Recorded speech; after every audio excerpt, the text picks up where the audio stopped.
reyes de Israel.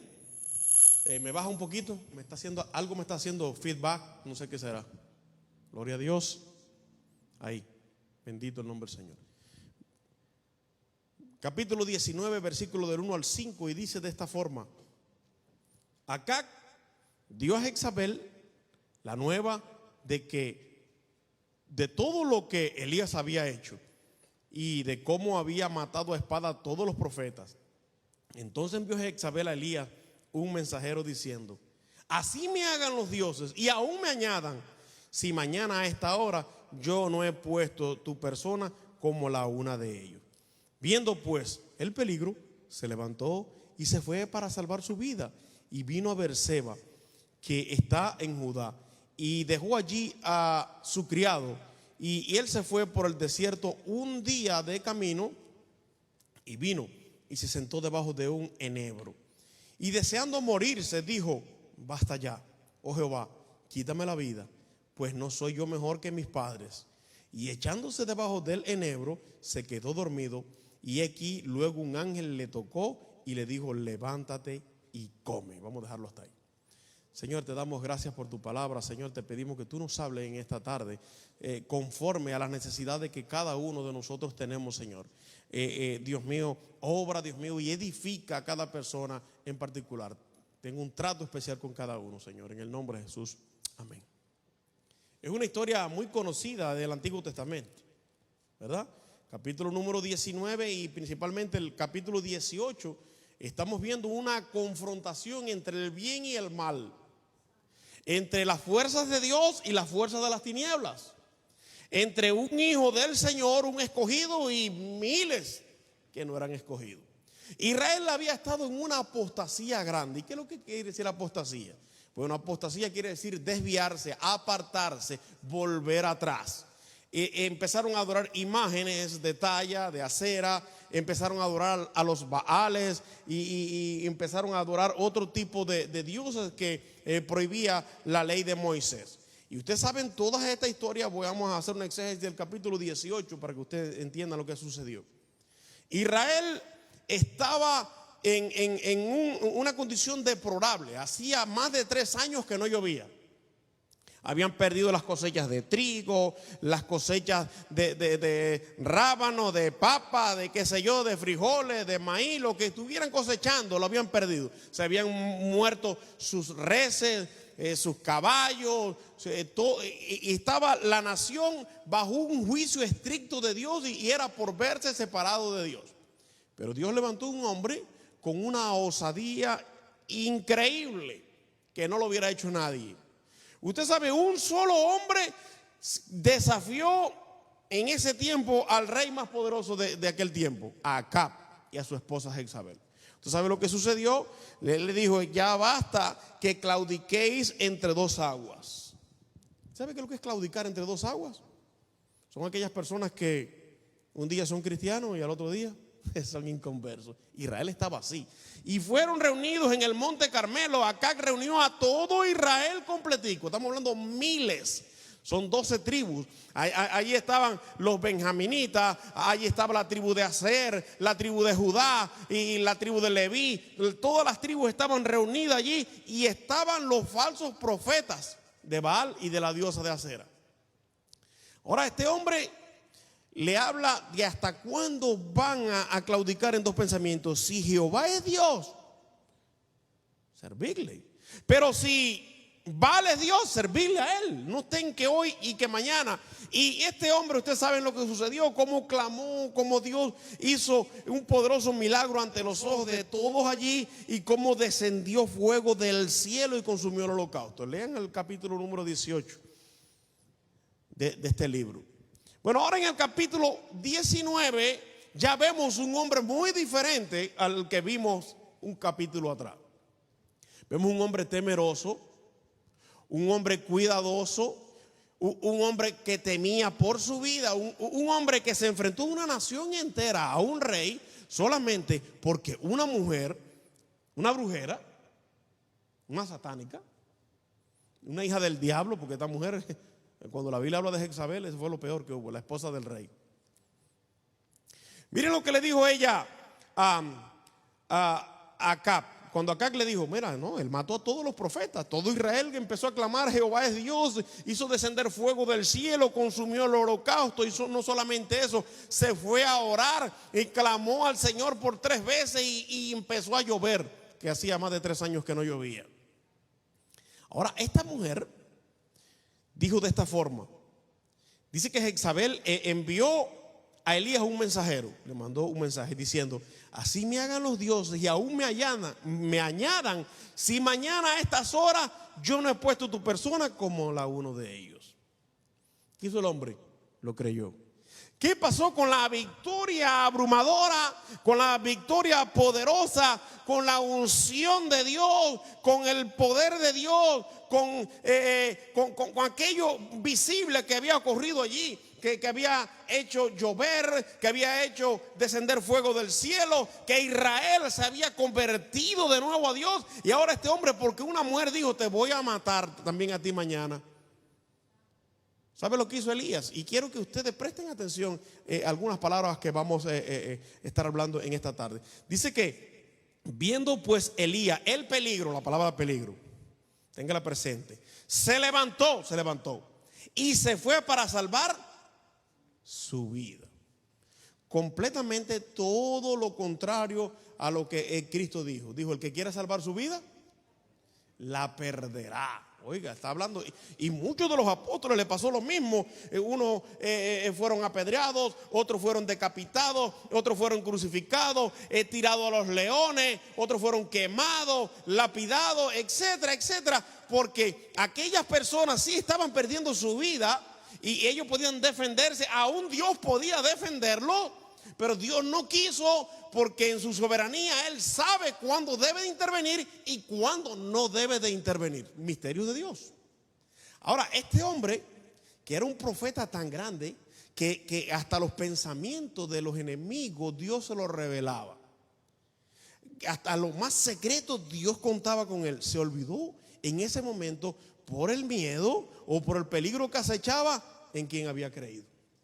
Y miren, y dice que viendo el peligro, se levantó y se fue para salvar su vida y vino a Beerseba, que está en Judá, y dejó allí a su criado. Le dijo, quédate tú aquí, yo me voy, yo voy a caminar. Y vemos en el versículo número 4 que él fue por el desierto un día de camino. Yo no sé cuánto podrá caminar un ser humano, 12 horas, 10 horas, no sé cuánto avanzará una persona, pero estuvo caminando un día. Y dice que se sentó debajo de un enebro, un árbol que es típico de allá del Medio Oriente, principalmente de Israel, y deseando morirse, oigan esto, dijo, basta ya. ¿Cuántas veces nosotros hemos dicho lo mismo? Ya estoy cansado, ya yo no puedo más. ¿Qué va? Ayer hablaba con alguien que visitaba mi casa, que hay una señora que va a su iglesia, que dijo, después que yo me convertí a Jesús, me han venido problemas. Pero yo he dicho que cuando uno se convierte a Jesús, uno se convierte porque quiere adorarle, alabarle, servirle, serle fiel. No es que te vas a hacer rico, ni que vas a prosperar, ni que te va a ir todo bien, ni que te van a salir las cosas de maravilla, porque entonces la humanidad entera fuera cristiano, no habría ni pobreza, ni enfermedades, etcétera. Es una cuestión de creer, porque la Biblia dice, buscad primeramente, y ahorita se habló, el reino de Dios y y las demás cosas vendrán por añadidura. O sea, las personas quieren que en el momento, por arte de magia, ya sucedan las cosas así. Este mismo hombre se desenfocó completamente. Este hombre se olvidó de las proezas que había hecho. En una ocasión, Acab mandó a buscar a Elías. Y le dijo, mandó a un capitán con 50 soldados y le dijo, Elías, varón de Dios, desciende, porque el rey quiere hablar contigo. Y él estaba en una montaña, estaba subido, y le dijo, si yo soy varón de Dios como tú dices, pues que caiga ahora mismo fuego del cielo y los consuma. ¿Y qué le pasó a esas personas? Fueron consumidos en ese momento. Murieron 51 personas. Era su capitán con sus 50.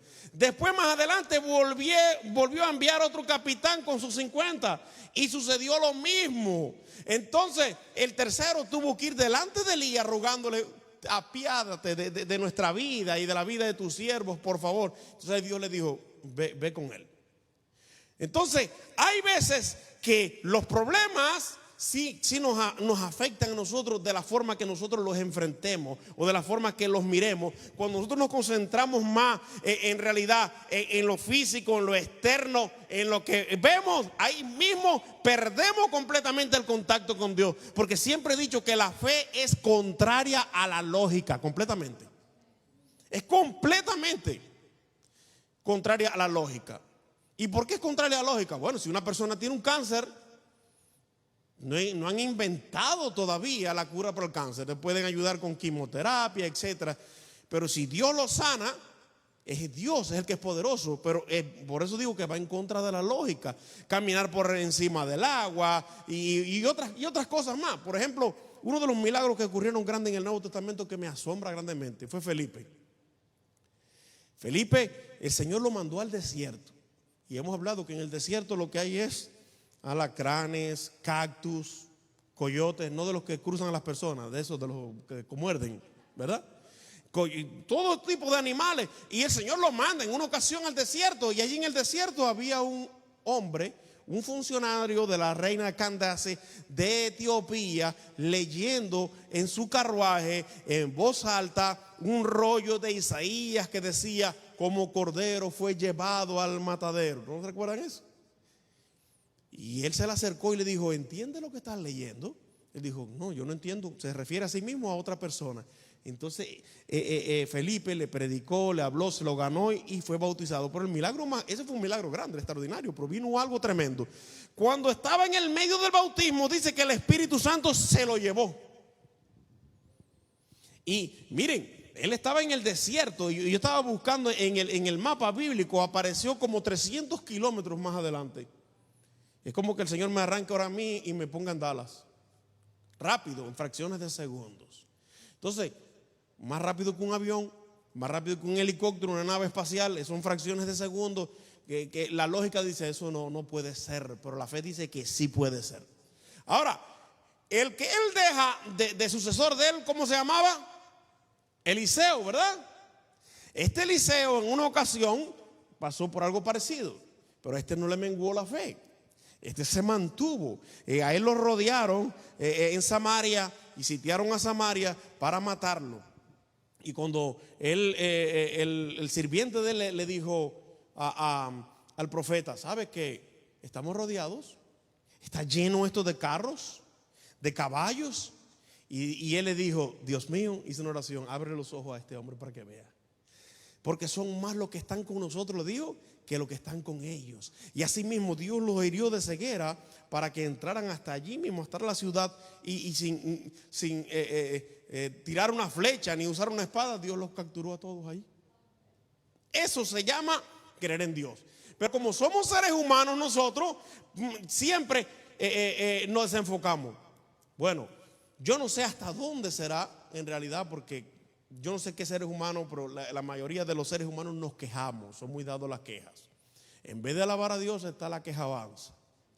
Cuando a una persona le dan yo a usted lo puedo llevar todos los días a comer al Golden Corral. Todos los días, yo se lo pago. Cuando usted lleve un mes, usted va a hablar mal de allí. Y usted no va a querer volver a él. O si yo usted lo alojo en mi casa y le doy un alimento, por ejemplo, todos los días, como le pasó al pueblo de Israel, que el pueblo de Israel dice no tenía ni que trabajar, ni tenía que cosechar, y Dios le daba el maná todos los días. Y llegó un tiempo que decía: ya estamos hastiados de este pan liviano. Empezaron ¿a qué? A quejarse. Le digo, yo me voy a poner también ahí. No existe un ser humano que no nos hayamos quejado, ya sea por una cosa, que esto está malo, que la comida, la situación, el problema, el asedio, las noticias, el dólar, la libra esterlina, el peso, y están sucediendo esto, lo otro. Porque si nosotros en un momento nos desenfocamos de la Biblia, que es la palabra del Señor, entonces caemos en esto, en depresión. Caemos en depresión. Y Jesús lo dijo bien claro: en el mundo tendréis. Oye, él no engañaba a nadie. En el mundo tendréis aflicción, pero confiad, yo he vencido el mundo. Aquel mismo joven hebreo fue delante del Señor, un muchacho bien joven, pero era rico, y le dijo: maestro bueno, ¿qué tengo que hacer para heredar la vida eterna? Y Jesús le dijo: los mandamientos, guardarlo. Dice: no, ya yo todo eso lo he guardado. Yo no soy un adúltero, yo no soy un fornicario, yo no soy un mentiroso, yo ayudo a los pobres, etcétera. Todos los mandamientos. Ok. El Señor no le dijo que no se iba a ser salvo, pero el Señor sí le dijo en esta ocasión, le dijo: bueno, ¿quieres ser perfecto? Ve y vende todo lo que tienes y repárteselo a los pobres. Óigame, que el Señor no le dijo vende la mitad, ni le dijo vende 3/4 partes de lo que tiene, ni un tercio. No, el Señor le dijo: ve y vende todo lo que tiene y repárteselo a los pobres. El hombre no dijo ni una sola palabra, se fue, como dirían los hermanos de aquí, agüitado, ¿verdad? Se fue caminando, y cuando Jesús lo vio le dijo: cuán difícil es que un rico entre el reino de los cielos. ¿Por qué? Porque su confianza, su mirada, su disposición, su creencia, su fe lo tiene en las cosas materiales. Hoy hace años un predicador, años y años, y yo lo iba predicando por Radiovisión Cristiana, y el predicador decía, yo no sé dónde sería, decía: en mi país, yo no sé si sería Cuba o República Dominicana o Puerto Rico, no sé qué le diré. Dice: en mi país, para comerse un pedazo de boniato, no sé en qué otro, que es el que dice el camote, el sweet potato, dijo: hay que tener fe. Y yo digo: wow, en mi país también para comerse un pedazo hay que tener fe también.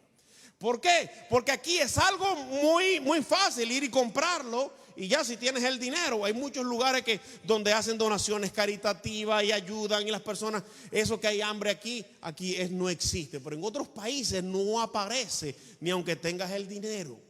Entonces ahí sí hay que tener realidad, fe, creencia, para que Dios te provea el día al día todo lo que hace falta. Miren lo que dice el otro versículo. Estamos ¿en cuál estábamos? ¿En el 4? Ok. Y fue por el desierto un día de... Sí, es que esta Biblia se pega en las hojas. Ok. Y vino y se sentó debajo de un enebro, y deseando morirse dijo: basta ya, Jehová, quítame la vida, pues no soy mejor yo que mis padres. Y echándose debajo del enebro, se quedó dormido, y aquí luego un ángel le tocó y le dijo: levántate y come. No es la primera persona en la Biblia que deseó morirse. Hubo otro cabezón que también deseó morirse. Eso aparece en Jonás capítulo número 4, versículo número 4. Y ustedes saben la historia de Jonás, cuando Dios le dijo: vete a la ciudad que está junto al mar, a Nínive, y predica de esta manera: dentro de 40 días Nínive será destruido. Ustedes saben la historia, cómo Jonás no obedeció a Dios y se fue, se montó en un barco, y Dios mandó un gran pez, etc. Pero después que ya él hizo un pacto con Dios, y él oró desde el vientre del pez y le dijo: yo pagaré mis votos e iré. Dice que él se sentó en la parte alta de la ciudad, en una montaña, a ver cómo Dios iba a destruir Él diría: bueno, ¿y cómo lo va a hacer Dios? ¿Con un terremoto? Dios va a mandar varios tornados, va a mandar meteoritos, fuego del cielo. Yo voy a ver de qué forma. Y mientras él esperaba eso, Dios hizo que creciera, ¿qué cosa? Una calabacera, ¿verdad? No son como las calabazas de aquí, son una especie de matas que crecen, tipo de arbolitos, no sé, pero que sí son frondosos. Y ahí, como hacía un sol como el que está haciendo ahora, por cierto, tome bastante agua, que no se deshidrate. Y ahí estaba Jonás bajo, ay, qué rica la sombra de esta calabacera. De aquí, en este confort que yo tengo, voy a ver cómo Dios va a destruir esta ciudad completica. Esa era su mente. Él quería que Dios matara a mujeres, a niños, a hombres, a ancianos, a animales, que arrasara con la ciudad, porque verá que eran pecadores. Y Dios le dijo: le voy a dar una enseñanza a este hombre. Y dice que Dios hizo de la misma manera que saliera un gusano y se comiera la calabacera y se secara. Bueno, es que el hombre, por Dios, deseó hasta morirse, dice. Pidió la muerte. Es mejor morirse. Y Dios le dijo: ¿y por qué tú estás enojado?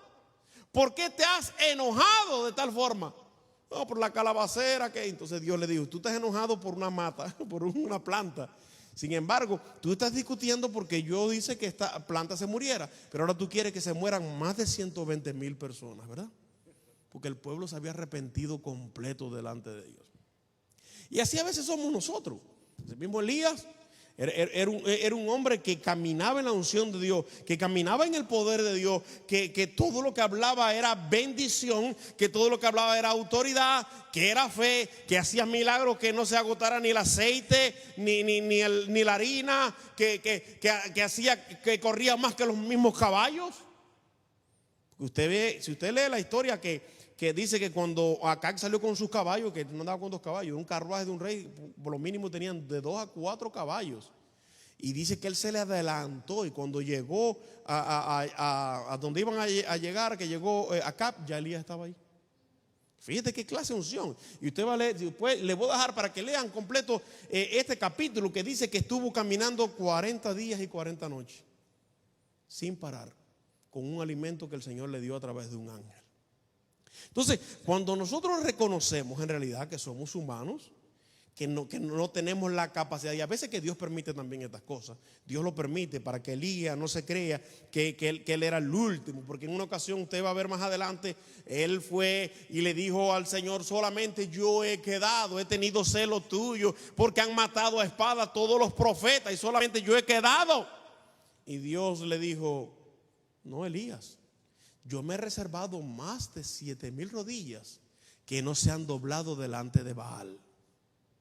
Hay veces que uno piensa, bueno, Dios está obligado a contar conmigo porque no hay una persona capacitada, preparada, ungida, que dispuesta, que domine tantas lenguas, que domine tantos artes y esto y el otro. Y Dios dice, no, Señor, yo puedo levantar en un momento él hizo, dice que las lenguas, la sabiduría, y él puede dárselo a una persona en un momento, si él quiere. Porque vemos cuando Dios estaba hablando con Moisés, que le dijo a Moisés, que yo soy tartamudo, ¿recuerda? Manda otro, le dijo. Sí, es verdad. Y Dios le dijo, ¿y acaso yo no fui el que creé la lengua también? Yo te puedo sanar ahora mismo. Y el hombre no quiso aceptar la sanidad, fíjate. Bueno, está bien, que vaya tu hermano Aarón y sea el que hable, sea el portavoz. Entonces, hay veces que cuando nosotros nos agobian ya las necesidades, los problemas, las cosas que están sucediendo en el mundo, lo que está eterno, si nosotros no estamos bien enfocados en lo que dice la Biblia, nos afecta a nosotros. Ya sea directo o indirectamente nos va a afectar a nosotros. Por eso yo trato por todos los medios, sinceramente, de no ver muchas noticias, porque hay muchos periodistas amarillistas. Muchos periodistas que la información no la dan como deben darla, sino que desinforman. Y te dan todo lo contrario. Entonces se entra en un pánico, en un miedo terrible. Ay, no, el microchip ya está listo, ya la bestia, el falso profeta, el anticristo, ya ahorita andan por aquí caminando. Señor mío, hay profecías bíblicas, por eso hay que leer la Biblia. La Biblia me dijo que esto solamente sería los postrimerías de los tiempos, que habría guerra, rumores de guerra, habría hambre, pero Cristo dijo, pero todavía no es el fin. Entonces, era necesario. Hay personas que cuando empezó todo esto de la pandemia, dijeron, se acabó el mundo. Se acabó el mundo. Hace 100 años ocurrió una pandemia más grande que la de ahora. Cuando la fiebre aquella española que acabó, ¿recuerdan eso? Bueno, yo no me recuerdo porque no estaba nacido, pero lo leí.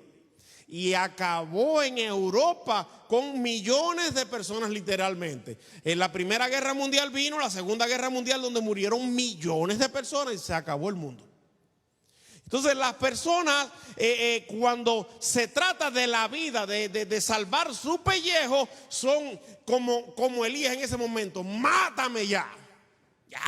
Estoy cansado de vivir, de ver tanta pobreza y tanta necesidad y tanta enfermedad y tanta miseria y tanto trabajo en el mundo. Mátame ya porque yo no soy mejor que Abraham, que Isaac, que Jacob, que José, que los patriarcas. Mátame ya. Y sabes que Si Dios se llevara por las oraciones que nosotros hacemos a veces, sería un peligro, ¿verdad? Porque a veces nosotros oramos tontamente. El mismo Dios no le hizo caso a Elías. Si él hubiera dicho, mátame ya, el Señor, un rayo ahí mismo lo mató. Dios no, porque Dios quiere que el mismo hombre, como tiene libre albedrío, como tiene capacidad propia para razonar, llegue al convencimiento que está equivocado. Aunque tú tengas que ir delante del Creador, aunque tú tengas que hacer lo que sea, todo lo que nos sucede nos lo merecemos. ¿Sabes qué? Un hombre más santo y más puro que Job, no creo que lo vuelvan a existir. Y Job que empezó a hablar, y cuando le tocó, tenía que defenderse porque tenía dos amigos que no eran buenos amigos, eran sus enemigos. Aquellos dos amigos, en vez de decirle mi hermano, mi amigo, o como quiera que usted le llame, mi parcero, mi pana, qué sé yo, estamos aquí en las buenas y en las malas contigo aquí. ¿Qué necesitas? ¿Consuelo? ¿Qué necesitas? ¿Dinero? ¿Comida? Lo mío es tuyo, no hay problema. No, ellos empezaron a señalarlo. Y tú estás mal, y tú estás en pecado. Por eso perdiste tus hijos, por eso perdiste tus vacas, por eso perdiste tus camellos, tu prestigio, tu honor, tu honestidad. Tu mujer se viró en contra tuya, te estás muriendo, qué sé yo. Y él empezó a defenderse también. Y empezó la conversación. Y no solamente eso, hay uno de los capítulos de Job que él interpela directamente a Dios y empieza a hablarle a Dios. En el capítulo número 41 y 42 de Job dice que cuando Dios comenzó a hablar desde el cielo, dijo algo sabiamente Job: he hablado como un necio. Y dijo de esta forma, hablaba cosas que no entendía. Ahí está un coro de esos, más ahora mis ojos te ven. Porque Dios empezó a decirle, ¿y dónde estabas tú cuando yo hice la fundación del mundo? ¿Dónde estabas tú cuando sabes cómo dan a luz las cabras? Y empezó Dios a usar cosas mismas de la naturaleza para que el mismo Job llegara a un razonamiento que Dios es puro, que cuando Dios permite la adversidad, cuando Dios permite catástrofe, es por un bien y porque es soberano, porque Él rige el mundo como Él quiere. Él es Dios. Es Dios. Esa es la soberanía de nuestro Dios. Entonces, este hombre empezó a pedirle a Dios que lo matara. Mire, se quedó dormido. Versículo número 5. Y dice que luego un ángel le tocó y le dijo, levántate y come. Mire lo que dice aquí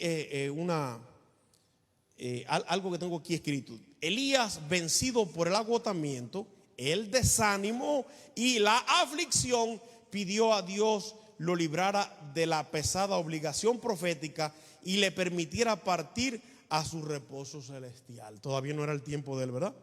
Número 1, los sentimientos de Elías no eran diferentes a lo del apóstol Pablo. Claro que no. Pero Pablo, ¿sabe lo que sucedió con Pablo? Porque Pablo era un conocedor de las escrituras. No fue lo que le pasó a Elías. Conocía el pasado y el presente, y como había aceptado a Jesucristo, por eso dijo Pablo que las pruebas del presente no son nada comparado con la gloria venidera. Y él dijo, para mí el vivir es Cristo. Un hombre en cadena, un hombre que lo azotaban a cada rato, que lo apedreaban, que se burlaban, que le caían a golpes, y él estaba muy bendecido y muy dichoso de estar con vida. Nunca pidió la muerte. Dijo, para mí el vivir es Cristo y el morir es ganancia. Ahora, si yo tengo que irme un día con Cristo, ya eso es ganancia para mí. Dice, los héroes de la fe que anhelaban una patria mejor, esto es celestial. Hebreos 11:16. Y dice, número 2, los siguientes son algunas razones por las que Elías estaba profundamente desanimado. Número 1, aparente fracaso. Él pensaba que había fracasado. Aparente fracaso. Él había esperado la conversión de todo Israel y posiblemente incluso de Jezabel. Pero ahora, en cambio, tuvo que huir para salvar su vida. La esperanza, el esfuerzo y la lucha de toda la vida parecía estar terminando en el fracaso. Número 2, la soledad. Él sintió que estaba solo en el conflicto por la verdad y la justicia de Dios. Y número 3, el agotamiento físico después de un viaje largo y difícil. él pensó que sus problemas eran los más malos del mundo, ¿verdad? Como hay veces que a nosotros nos sucede. A nosotros no nos suceden tantas cosas que el otro día estaba trabajando y me enterré un clavo de 1,5 pulgadas y se metió 1,5 pulgadas por la mano para adentro. Y sí sentí un dolor tremendo, pero valé para atrás. Y yo me recuerdo que luego dije: santo es tu nombre, aleluya, gracias Señor. Mira, se me hinchó la mano, lo tuve 2 días hinchada, pero no me pasó nada, gracias al Señor, porque pudo ser algo peor. A veces que Dios en esas mismas cosas, hubiera sido otra persona, a lo mejor, quién sabe, un inconverso, las flores hubieran sido grandes, ¿verdad? Lo que hubieran dicho. Pero si eso no me va a quitar el dolor, yo dije: santo, gracias Padre, aleluya, bendito es tu nombre, Señor. Porque si el diablo quería que yo dijera otra cosa, se embarcó a mi ¿cómo que se dice? Mi gallinero, ¿cómo es eso? Que a mí no se me van a ir animales de mi granja. Porque no tengo granja, gracias al Señor. Porque tengo el vocabulario de Jesús y no voy a pedir la muerte. Porque cuando el cristiano pide la muerte es que está juzgando a Dios. Todo lo que yo soy un miserable por tu culpa, es lo que le está tratando de decir a Dios. Y nunca uno debe decirle: mátame, llévame, desaparéceme. No, es mejor cambiar. Por eso dice el salmista: tú has cambiado mi lamento en baile. El rey David fue perseguido por Saúl para matarlo. Después fue perseguido por sus hijos, sus enemigos, y él escribió un salmo diciendo: tú has cambiado mi lamento en baile. Es algo tremendo que cuando uno esté pasando por diversas pruebas, alabar, glorificar, exaltar. Y el mismo diablo va a decir: oye, hasta el diablo va a alabar a Dios, entonces va a decir: santo Dios. Porque la Biblia dice que los demonios creen y tiemblan. Entonces se va a apartar. La Biblia dice: resistid al diablo y de vosotros huirá. ¿Y de qué forma lo voy a resistir? Aquí estoy alabándote, estoy glorificándote, te estoy exaltando. En vez de yo decir algo malo porque se me rompió el carro, o se me rompió la mejor ropa, o la comida quedó mala, o pase lo que haya pasado, yo voy a glorificar, yo voy a exaltar, yo voy a bendecir a Dios. Porque la Biblia me dice bien claro, como se predicaba el miércoles aquí, que los que aman a Dios, todas las cosas les ayudan a bien. Si usted ama a Dios sobre todas las cosas, todo lo que a usted le suceda va a ser para su propio bien, para su crecimiento espiritual, para que su vida vaya adelante, sea lo que sea, aunque sea algo adverso, aunque usted no lo entienda en el momento, Dios lo va a hacer para bien. Porque es palabra del Señor y hay que creer en la palabra del Señor. Dice que a los que aman a Dios, todas, no algunas, todas las cosas les ayudan a bien. Entonces vemos más adelante cómo Dios sí levantó a Elías, cómo Dios le habló y lo mandó ya a buscar un sucesor, cómo escogió a Eliseo y cómo el Señor al final se lo llevó, pero se lo llevó de una forma tremenda, ¿verdad? Y mandó un carro tirado por caballos y ángeles y dejó a Eliseo en el otro lado del Jordán. Y ustedes saben todo eso, no tuvo ni que matarlo, porque Elías se lo llevó directo el Señor, como se le llevó a Enoc también. Y como que está vivo, porque se le aparecieron al Señor allí en la transfiguración, Elías y Moisés. Entonces, cuando el diablo quiera meterle algún ruido en el sistema, lea la palabra del Señor, lea los salmos, cante alabanzas. Usted vuelva loco al diablo, que él sea el que se vuelva loco, que él sea el que se desespere, que él sea el que se deprima, que él sea el que se mate si quiere. Si quiere que se mate él también. Porque han venido ruidos a veces: quítate la vida, mátate, tenga cuidado, porque hay 2 pecados que no tienen perdón: es la blasfemia contra el Espíritu Santo y el suicidio. Y usted dirá: ¿por qué el suicidio no tiene perdón? Porque no te da tiempo a arrepentirte.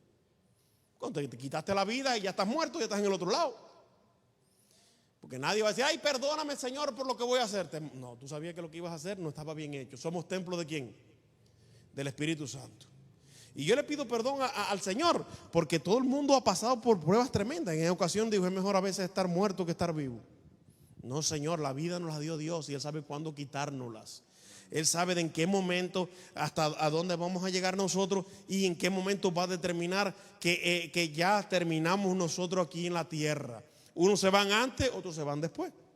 Unos duran 100 años, otros duran 1000, casi como Matusalén. Bueno, yo voy a durar cerca de 900. Yo no quiero morirme, yo quiero irme. Bueno, si me toca irme con el Señor, pero nosotros tenemos que anhelar la vida, porque Jesucristo es la vida. Amén.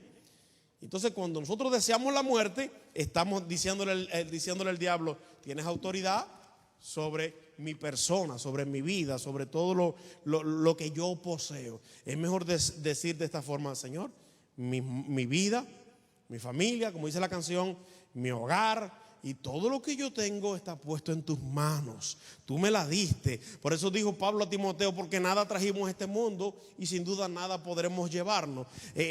Visitamos al hermano Frank y yo ahora en el hospital. Estuvimos aquí en el hospital visitando a alguien que está enfermo. Yo le decía: mira, uno no sabe cuándo le va a tocar, si va a durar 20 años, si va a durar 30, si va a durar 100. Pero qué bueno es que lo que duremos poco o duremos mucho, vivirlo en armonía, en paz, en gozo, en la bendición del Señor. No con envidia, no con recelo, no con mentira, sino vivir una vida abundante, porque Jesús dijo: yo he venido para que tengan vida y vida abundante.